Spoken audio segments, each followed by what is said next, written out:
వచ్చిన మీ అందరికీ శుభాలు తెలియజేసుకుంటున్నాను. ముందుగా ఒక నిమిషం నుంచి ప్రార్థన చేసుకొని మన వాటిని జ్ఞానాసం చేసుకుని స్థుతి పాటుగా స్తోత్రాలుగా దర్శకుగా మహాకాశంలో పడశాలలో నాయన ఈ సమయంలో ఇప్పుడు వచ్చి ఎంతవరకు మీకు స్తోత్రాలు చెల్లించుకుంటున్నాను. నాయన మీ వాటిని బోధించిన మీరే అనుకూలంగా తీసుకుంటున్నాను. వర్షాలైనా ప్రభావ మీ వాక్యానుసారంగా మమ్మల్ని చేసుకోవడానికి మీ వాక్యానుసారంగా జీవించడానికి మీకు పిల్లలు బిడ్డగా ఉండడానికి మాకు సహాయం చేయడానికి నేను విన్న వాక్యాన్ని మా హృదయాల్లో భద్రపరచుకోవడానికి మమ్మల్ని శుద్ధీకరించడానికి సహాయం చేయండి. మీరు ఒక్కరితో మాట్లాడడానికి సమస్త ఉన్నారన్న ప్రభావం ఆలోచనలు వేసుకుని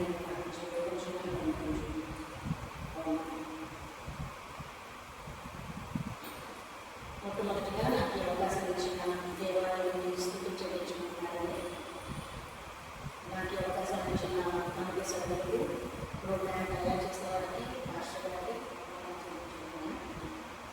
నేటి ఎన్నో జ్ఞానాసము దిద్దుబాటు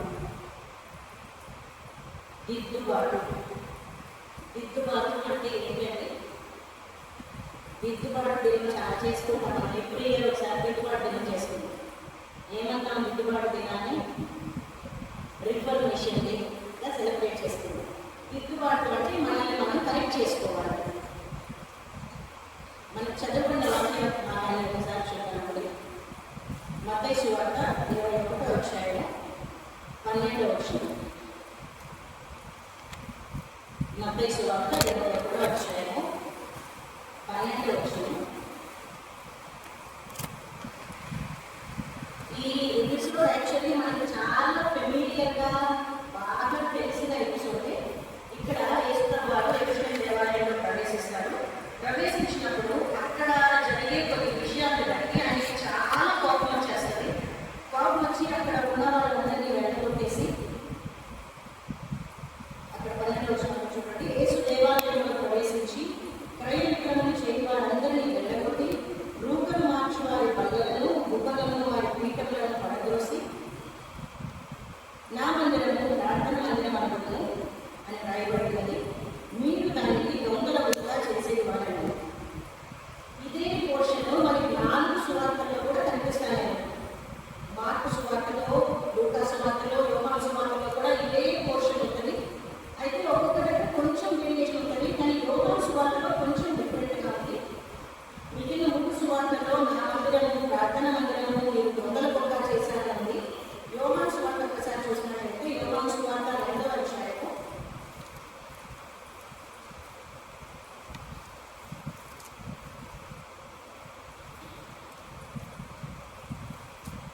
13 నుంచి 16 వచనాల్లో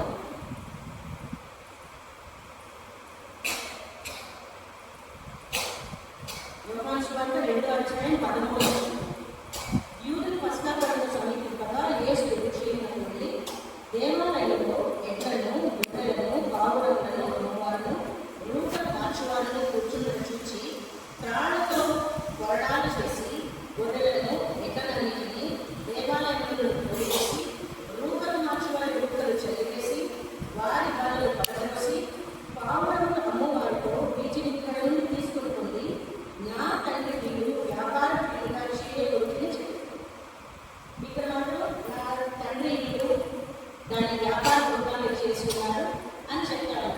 అసలు యేసుప్రభువు వారికి తన జీవితం మొత్తంలో మనము యేసుప్రభువు వారికి చాలా ప్రేమ స్వరూపుగా, కరుణామూర్తిగా, జాలిగల వాడిగా, ఎంతమంది ఆయన దూషిస్తున్నా, ద్వేషిస్తున్నా, ఆయన పట్టుకోవాలని చాలా ప్రయత్నాలు చేసి అవమానిస్తున్నా, ఎంత క్వైట్గా, మైల్డ్గా, నీట్గా ఉంటాడు యేసుప్రభువు వారు. ఈ సందర్భంలో మాత్రం చాలా క్రోధంగా, చాలా కోపంగా ఆయన తన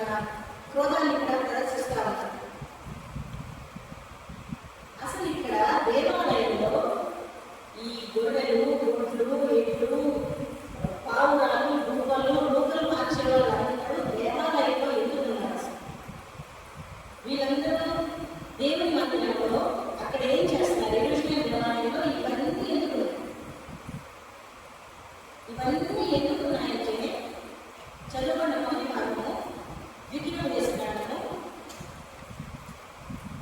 14వ అధ్యాయము దీంట్లో ఉంది దాని కాదు.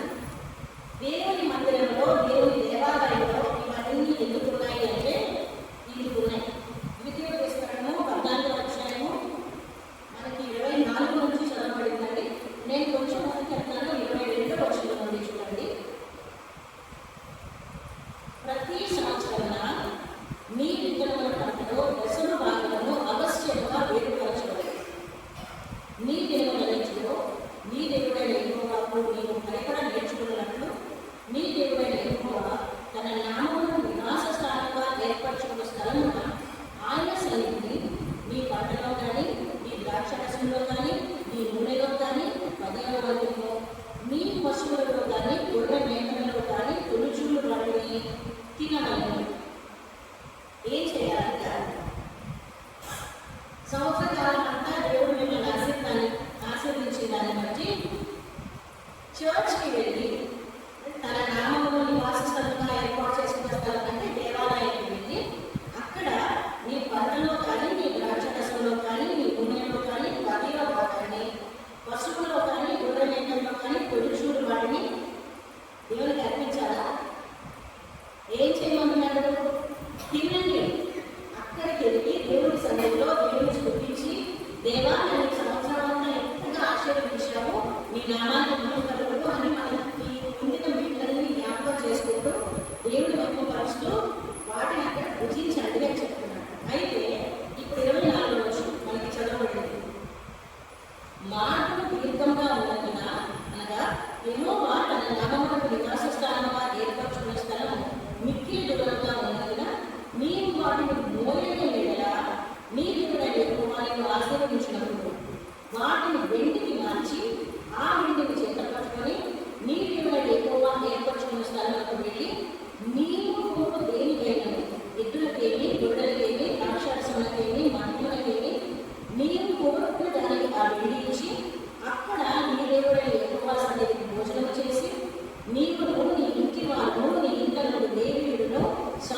సెలవిచ్చుచున్నాను.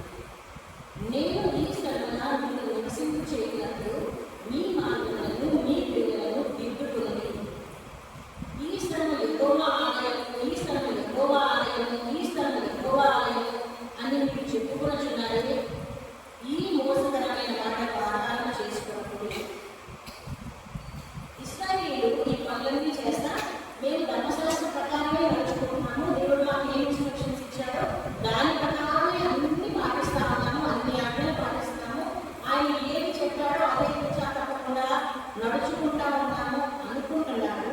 అనుకుని ఇది యెహోవా ఆలయము, ఇది యెహోవా ఆలయము 3 times రిపీట్ చేశాడు. అనుకుంటా ఉన్నాడే. ఈ మాటలను బట్టి మోసపోకండి. మీ క్రియలను మీ మార్గములను దిద్దుకుని సరి చేసుకో. ఏంటి మీరు చేస్తున్న తప్పు? ధర్మశాస్త్ర ప్రకారం ఆచరిస్తున్నట్టే ఉంది, కానీ దేవునికి ఇష్టం లేదు. ఎందుకు ఇష్టం లేదు? చూడండి 9వ వచనం. ఇదే మీరు జార చోర క్రియలను నరహత్యలను చేయొచ్చు, అబద్ధ సాక్ష్యం పలుచు, బయలును రూపము వేయచ్చు, మీరెందుకు దేవతలను అనుసరించుచున్నారే. అయినను నా నామము పెట్టబడిన ఈ మందిరంలోకి వచ్చి నా సన్నిధిని చూచుచు విడుదల పొందుతున్నానని మీరు చెప్పుదురు.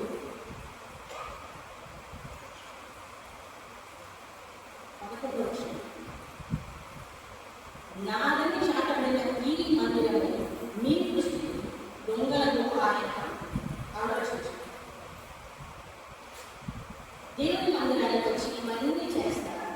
ఏమి క్రియలు ఉన్నాయంటే ఇక్కడ మీరు జాగ్ర చోర క్రియలను నరహత్యను చేయించు, అబద్ధ సాక్ష్యం పలుకుచు, బయటకు రూపం వేయచ్చు, మీ ఎదురు దేవతలను అనుసరించుచున్నారే.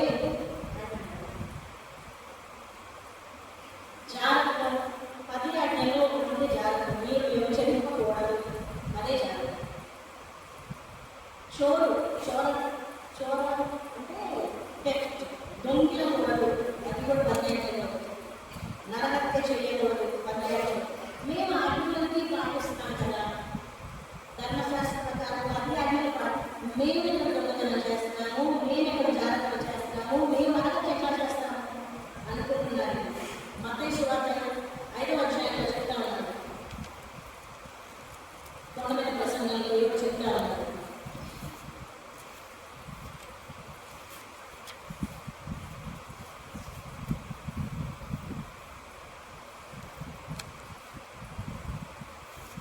మత్తయి సువార్త 5వ అధ్యాయం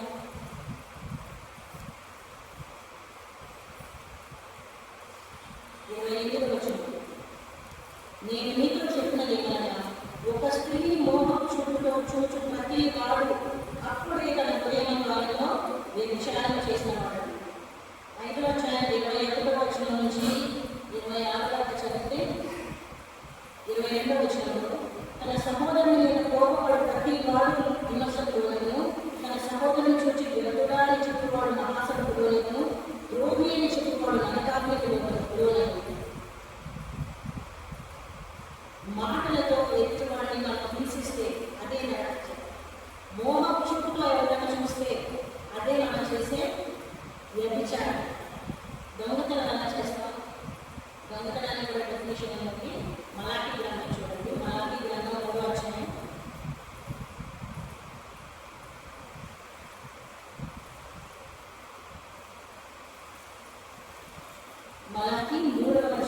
8వ వచనం.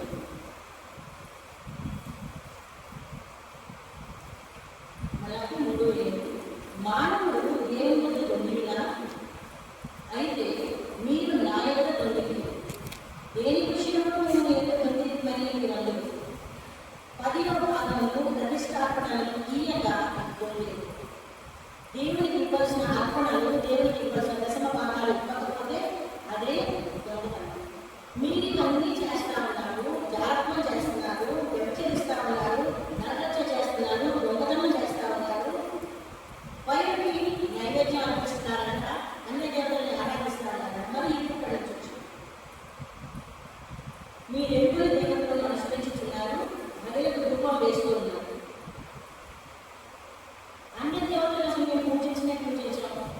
ఆరాధన చేయడే చేయాలి, ఈ కావాలి నాకు కాదు కదా అనుకున్నాను.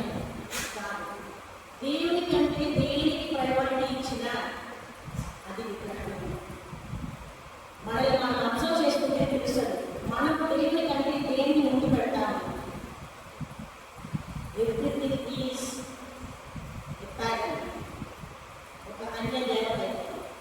డబ్బుకి ఎక్కువ ఇంపార్టెన్స్ ఇస్తున్నామా దేవుని కంటే, అదే ఒక దేవత.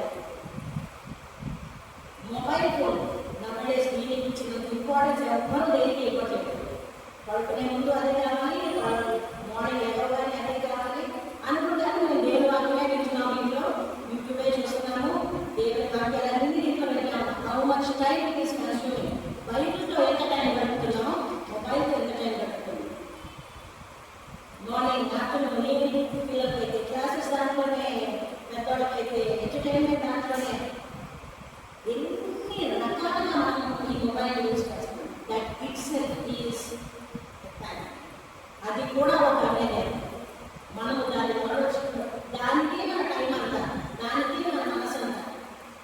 ఇలాగా మీరు నాకు ఇవ్వాల్సిందంతా వేరే వాళ్ళకి ఇస్తామంటే అవే అనేది ఉంటుంది. నాకు ఇచ్చే టైం అంతా వేరే దానికి స్పెండ్ చేస్తామంటే అదే అనేది ఉంటుంది. మీరు ఈ పాపాలన్నీ ముందులో పెట్టుకొని జాగ్రత్త క్రియలతో నరహత్యను చేయొచ్చు, బయట రూపం చేయొచ్చు, మీ ఎరువుల దేవతను అనుసరించుచున్నారే, ఇవన్నీ పెట్టుకొని నా మందిరంలోకి వచ్చి ఇది దేవుని ఆలయము, ఇదే దేవుని ఆలయము అంటే నేను ఊరుకుంటానా? నా మందిరాన్ని దొంగలుగా చేయలేదా మీరు? This is the question Germany. ఇరిమియానే అంటే అయినా మీరు మార్పించలేదు. అందుకే యేసుప్రభువు దేవాలయంలో చేరి దాన్ని శుద్ధీకరించాల్సిన అవసరం వచ్చింది. వాటన్నిటిని అక్కడి నుంచి తోలివేస్తారు. మీరు కనుక ఇదే కండిషన్లో ఉంటే, మార్పు చెందకుండా, దిద్దుబాటు చెందకుండా ఏం చేస్తారని చూడండి. అప్పటికే మీకు చాలాసార్లు వార్నింగ్ ఇచ్చాను. ఇరిమియా 13వ వచనం, నేను మీతో మాట్లాడినాను, పెందలకడ లేచి మీతో మాట్లాడినాను, మీరు వినకయు, మిమ్మల్ని పిలిచినలో మీరు ఉత్తరవేయలేరు ఉండిన వారే ఈ క్రియలన్నీ చేసి. ఎన్నోసార్లు ఎంతో మంది ప్రవక్తలు పంపించాను, చాలాసార్లు మోషన్ చేశాను, ఎన్నో సూచనలు చేశాను, ఎన్నోసార్లు మొక్కలు వేసి మీకు దాంట్లో కూర్చున్నాను చూశాను, వెంటనే లేచి మీరు మాట్లాడతాను. కానీ మీరు నా మాట పెట్టకుండా ఈ అపరాధాలన్నీ పెట్టుకొని దిద్దుబాటు చేసుకోకుండా ఉంటున్నారు కదా. ఏం చేస్తానంటే 15వ వచనంలో చూడండి. 15వ వచనంలో లాస్ట్ లైన్ చదువుతున్నాను. మిమ్మల్ని నా సన్నిధి నుండి వెళ్ళగొట్టుకుంది. ఏం చేస్తాడంట దేవుడు? మనలో మార్పు రాకుండా, మనం దిద్దుబాటు చేసుకోకుండా వీటన్నిటిని మనలోనే పెట్టుకుంటే మిమ్మల్ని నా సన్నిధి నుండి వెళ్ళగొట్టుకుంది. ఇక పై పోషణలోని షిలోము కలిగిన ఎటువంటి పనిష్మెంట్ నేను షిలోకు ఇచ్చానో అటువంటి పనిష్మెంట్ కూడా ఇస్తాను.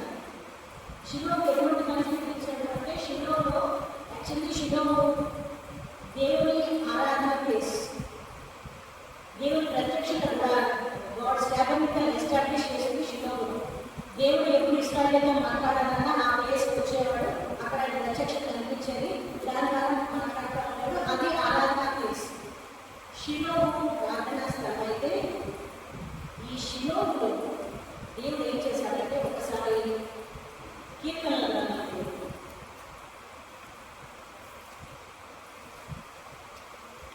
78వ వచనం 78.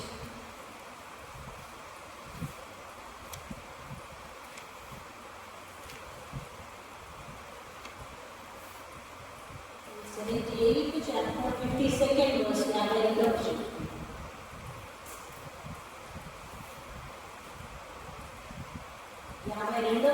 నుంచి చాలా పెద్ద పోషణ ఉందండి.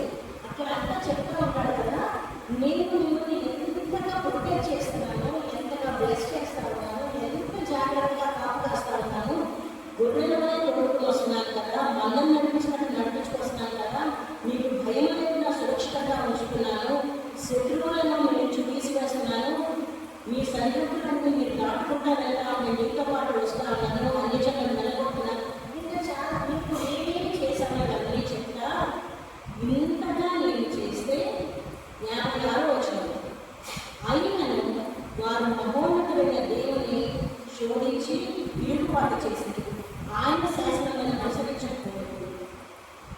తమ మిత్రులని వారు వెనుకకు తిరిగి ద్రోహులై.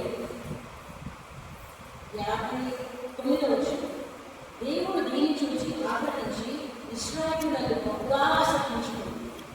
మనకు దిద్దుబాటు చేసుకోకుండా మనలో ఈ చెడ్డ కార్యాలన్నీ తెచ్చుకుంటే దేవుడు మనల్ని చూసి అసహ్యించుకుంటాడంట. శిలోహు మందిరములకు తాను మనుషులలో సంస్థాపన చేసిన గుడాలను ఆయన విడిచిపెట్టాడు. ఇక మళ్ళీ శిలోహు దగ్గరికి వెళ్ళలేదంటే దేవుడు. ఇశ్రాయేలుకు ఒక యుద్ధం జరుగుతుంది. ఫిలిష్తీయులు యుద్ధం చేసుకుంటారు. నీళ్ళకి వస్తే అనుకుంటారు దేవుడు మాకున్నట్టు మాకు ఏ పర్లేదు, చేసే పాపకార్యాలు అన్నీ చేస్తా, God is with us, no problem, నాకు విక్టరీ వచ్చేస్తుంది అనుకుంటారు. ఓడిపోతారు. ఓడిపోయి తిరిగి వచ్చి మనం ఎందుకు ఓడిపోయామో, దేవుడు ఎందుకు మనకి తోడుగా లేదు, ఈ ఓటమికి కారణం ఏంటి అని ఆలోచించి దేవుని మనసాన్ని తెచ్చుకుంటారు. అంటే మనసం వల్ల మనకి విక్టరీ వచ్చేస్తారు. దేవుని మనసం ఎప్పుడైతే కాలంలో వస్తుందో ఇశ్రాయేలు అందరూ భయంకరంగా డ్యాన్స్ చేసుకుంటా, కేకలు వేసుకుంటా, అడుచుకుంటా, యాజ్ దే ఆర్ విక్టోరియస్. ఈ సౌండ్స్ ఫిలిష్తీయులు అనుకుంటారు యెహోవా దేవుడు వాళ్ళ మధ్యలో వచ్చేసాడు, ఇక విక్టరీ వాళ్ళదే. ఈ దేవుడు మహా గొప్ప దేవుడు, ఐగుప్తు నుంచి వాళ్ళని తీసుకొచ్చాడు, 10 దేవులతో వాళ్ళని నాశనం చేసేసాడు. ఈ దేవుడు వీళ్ళ మధ్యలో ఉన్నందుకు మనం జయించలేము అని భయపడతాము. ఫిలిష్తీయులను భయపడి కూడా అయినా సరే లవ్ బీ స్ట్రాంగ్, వాళ్ళని ఎలాగైనా మనం పట్టుకోవాలి, వాళ్ళ మీద విజయం సాధించాలని ధైర్యం తెచ్చుకొని మళ్ళీ ఇస్రాయేల్కి వెళ్తారు. ఇస్రాయేల్కి చాలా కాలంగా వైట్గా మందసం మా మధ్య ఉంది, మనకి ఏ అవగాహన కూర్చుంటారు. అయితే యెహోవా దేవుడు వాళ్ళ పక్షాన్ని విడిచిపెట్టేస్తారు. కాబట్టి ఫిలిష్తీయులు వాళ్ళ మీద భయంకరంగా వాళ్ళని వధ చేసి మహావధ జరిగేది అన్నారు. ఇశ్రాయేలుని నాశనం చేసేసి మందసాన్ని పట్టుకున్నారు. ఆ తర్వాత నుంచి షిలోహులో ఎప్పుడో దేవుడు వాళ్ళకి దర్శనమిచ్చాడు, వారిని విడిచిపెట్టేశాడు. కాబట్టి అప్పటి నుంచి వీళ్ళకి కష్టాలే కష్టం.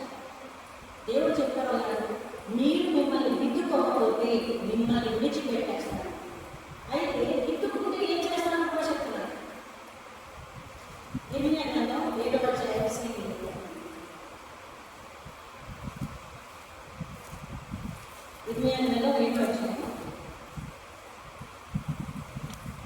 5వ వచనం, మీ మార్గములను మీ క్రియలను మీరు యథార్థంగా చక్కపరుచుకుని ప్రతి వాడు తన పొరుగు వారి తప్పక న్యాయం జరిగించి పరదేశులను, తండ్రి లేని వారిని, విధవరాలను వారిపోయి ఈ చోట నిర్దోషత్వం చేయకపోయి మీకు కీడు కలిగించే అన్ని దేవతలను అనుసరించి ఉంది అంటారా.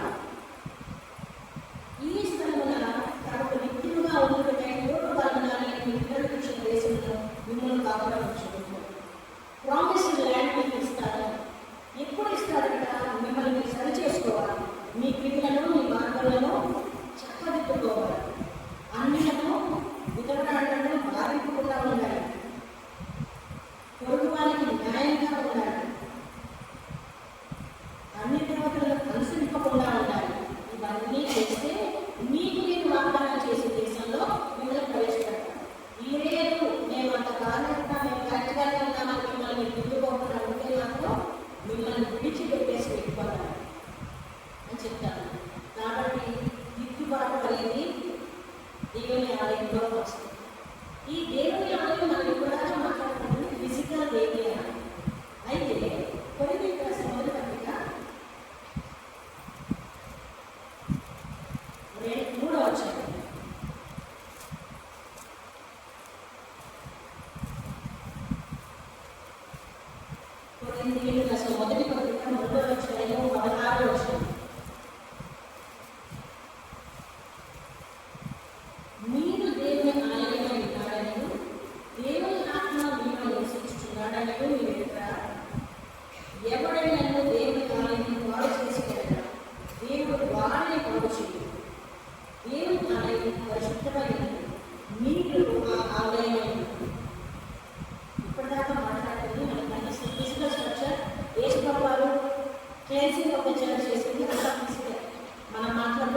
చెక్ చేసుకోండి. దిద్దుబాటు అవసరమైతే దిద్దుకోండి. మీలో ఈ క్రియలు ఉన్నాయని చెక్ చేసుకోండి. అంతేమో వాక్యము అనే అగ్నిత్వము మనం గ్రహించుకొని చెక్ చేసుకుంటా ఉండండి. మీరు దేవుని ఆలయంలో ఉన్నారు కాబట్టి దిద్దుబాటు అవసరం. ఇప్పటిదాకా మా లైఫ్ బాగానే ఉంది, దేవుడు ఇంత బ్లెస్ చేస్తున్నాడంటే మేము మంచిగా ఉన్నప్పుడు ఎందుకు బ్లెస్ చేస్తాడు, అన్ని ఆజ్ఞలు పాటిస్తున్నాము, చర్చస్లో మంచిగా ఉంటున్నాము, దేవుడు ఏం చెప్తే అదే చేస్తా ఉన్నాం అనుకుని ఇది దేవుని ఆలయము, ఇది యెహోవా ఆలయం అనుకుంటా ఉన్నారేమో. నో, అవసరమైతే మిమ్మల్ని చెక్ చేసుకొని సత్క్రియలు చేయండి. సత్క్రియలు ఇప్పుడు ఉద్యోగం చేసినాను ఇంత నేను వచ్చిన చేశానంటే 14 వచ్చిన వీడియో చేసినాను 29 వచ్చిన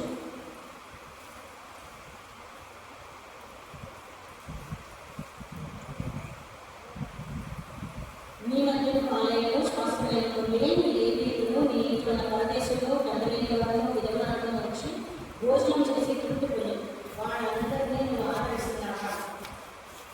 సత్క్రియ చేస్తా ఉన్నావా? లేకపోతే శరీర క్రియలతోనే నీకు ఉపయోగం. శరీర క్రియలేంటి, ఆత్మక్రియలేంటి మనం గతి పట్టడంలో ఉన్నది బాగా తెలిసిన వచనాలే. సో నేను మళ్ళీ రిపీట్ చేయలేదని గతి 5వ వచనంలో ఉన్నాయి. శరీర క్రియలు ఏమేమి ఉన్నాయి, ఆత్మ ఫలాలు ఏమేమి ఉన్నాయి. మనం శరీర క్రియ దగ్గరే ఉన్నాము. దిద్దుబాటు చేసుకుని ఆత్మ ఫలాలు ఫలించే వారు దేవుడు వార్నింగ్స్ ఇస్తానే ఉన్నాడు.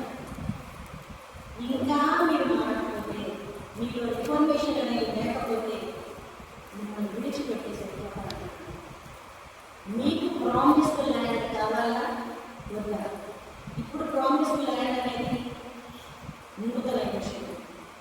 దేవుడి దగ్గర నా దగ్గర చాలా స్థలాలు ఉన్నాయి, మీ కొరకు స్థలం సిద్ధపరచబడుతున్నాను కదా, అక్కడ మనకు స్థలం కావాలా కావాలి అని దిద్దుబాటు చేసుకోండి. మీ హృదయాన్ని శుద్ధీకరించుకోండి, కరెక్ట్ చేసుకోండి, రిఫార్మ్ అవ్వండి. అప్పుడు God is ready to give you that నూతన విషయం. లేదు నేను బాగానే ఉన్నాను, మమ్మల్ని చెక్ చేసుకోవాల్సిన పని లేదు అంటే యూ ఆర్ నెక్స్ట్ మిమ్మల్ని విడిచిపెట్టేస్తాను. అది చాలా భయంకరమైన పరిస్థితి. కాబట్టి మనం సరిదిద్దుకుందాం. దేవుడు ప్రామిస్ చేసే ఆ నూతన విషయంలో వెళ్ళడానికి ప్రయత్నం చేద్దాం.